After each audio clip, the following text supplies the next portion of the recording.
Yeah. Pardon me and my tone. You can't step to my throne.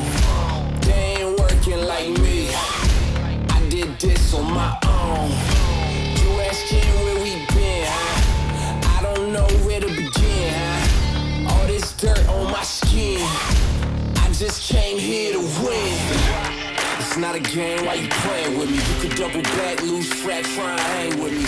It must be in my veins, something you can't tame, cause I break the chains.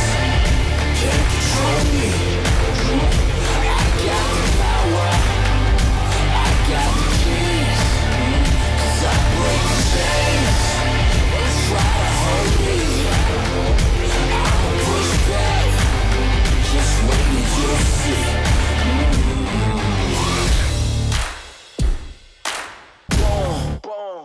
Major look, huh? You're gonna make more money and owe less money if you go into the trades versus, coming out of college and there's no jobs available and you've got this mountain debt.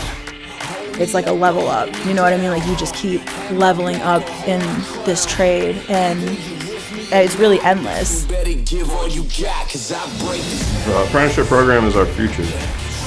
I really feel like anybody our age should take this opportunity because there's 1,000 things you can take away and only one thing you can lose, and it's only a little time. I knew college wasn't for me. I got the schooling and then I met people who taught me more and, it's like, this is for me. I fell in love with it.